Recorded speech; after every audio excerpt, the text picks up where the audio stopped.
There is an art to being uncomfortable. Sounds like something a motivational guru would say, but I have my reasons. When we are busy with our lives, more often than not, I have come to notice that I became obsessed with perfection. What I was trying to do was to control every variable of my life, something is not humanly possible. Upon looking closer, I realized quite a few things, but it was not until I was pushed to my limits did I decide that I needed to change a few things. I will take the next few minutes to narrate to you a story of my life where I was the most uncomfortable.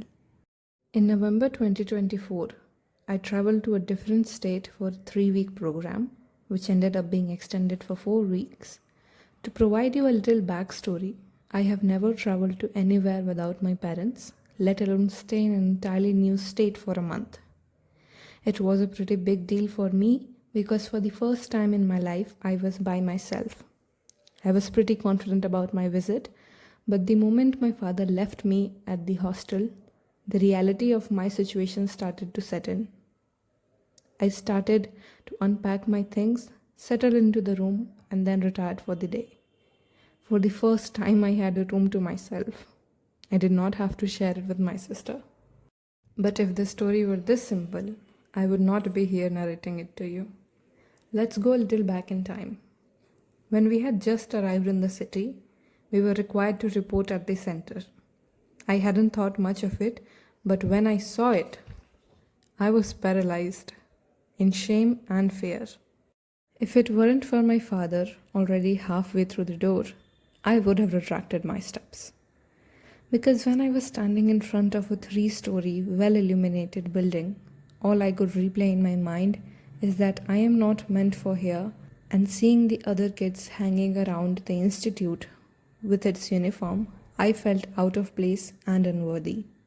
It took mere seconds for the fear to take its hold, but this time shame had accompanied it. My father was confident in my abilities and strode through the door, while I was left wondering why is he immune to all these eyes watching us. I have theories, but I do not have a definite answer.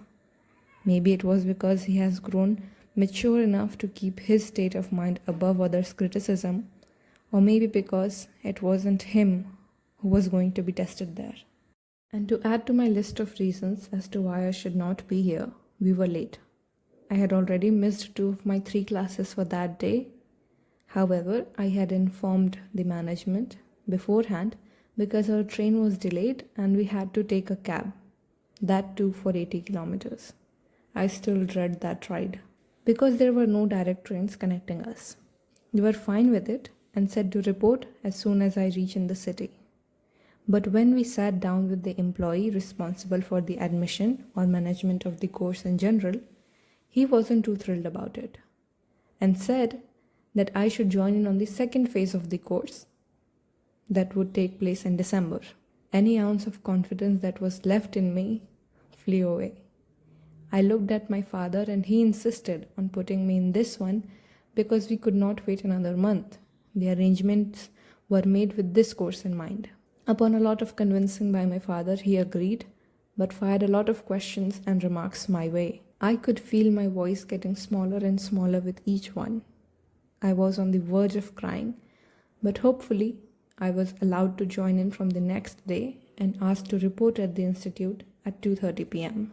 Feeling a little relieved, I left with my father for the PG or hostel where I was staying, and he said bye and I went to my allotted room. He left for home. After dinner, I was off to sleep when the owner of the PG knocked on my door and I was startled awake. She had my mother on her phone, who was deathly worried about not being able to reach me. I told her I had put the phone on flight mode as I always do before sleeping, to which she requested that I do not do that for as long as I was here. Then, when I finally went to sleep, all these things came crashing down on me. The only thing I could focus on was the minute failures I had made throughout the day.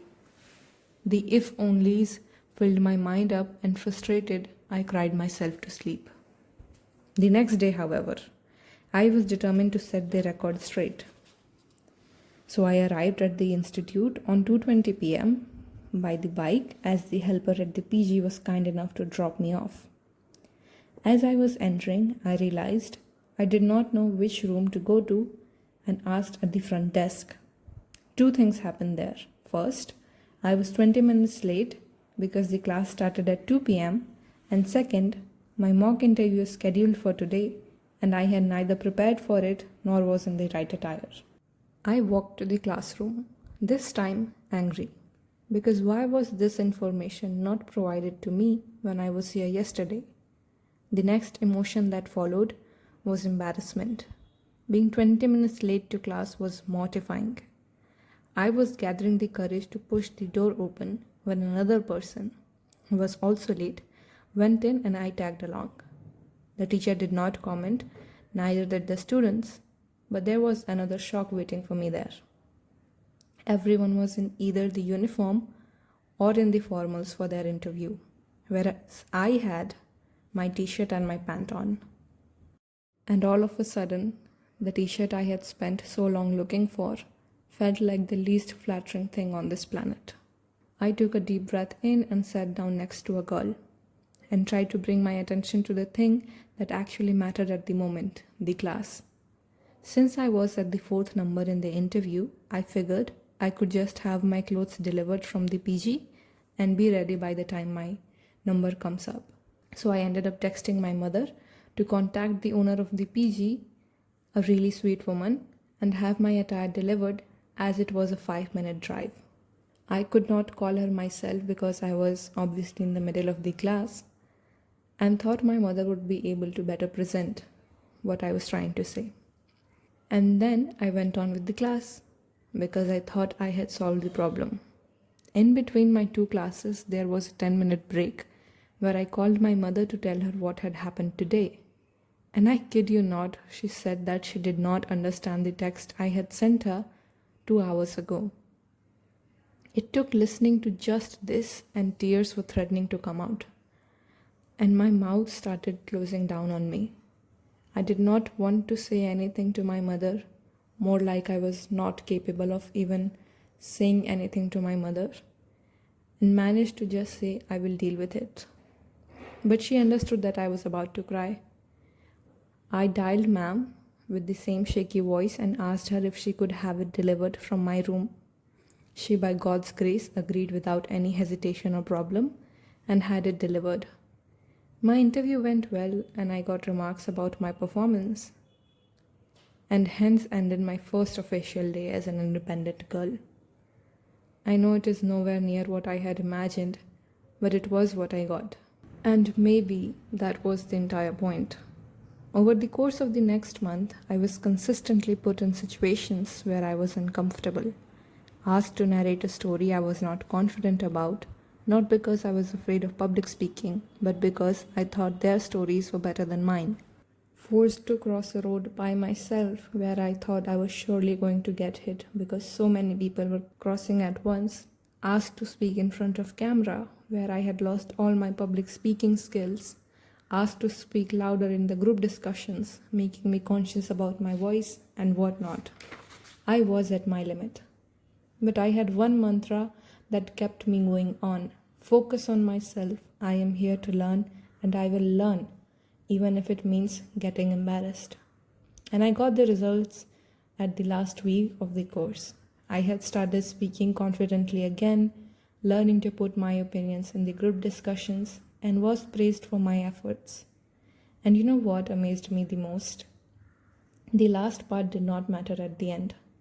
I was so satisfied with showing up every day consistently that the approval of others stopped mattering. This story can be concluded by saying that when you focus on yourself, show up even when you are uncomfortable, even when you are overridden by fear, shame, and embarrassment, you will come out of it so much stronger than you had ever anticipated. Let this be a sign that you show up for yourself regardless of being uncomfortable.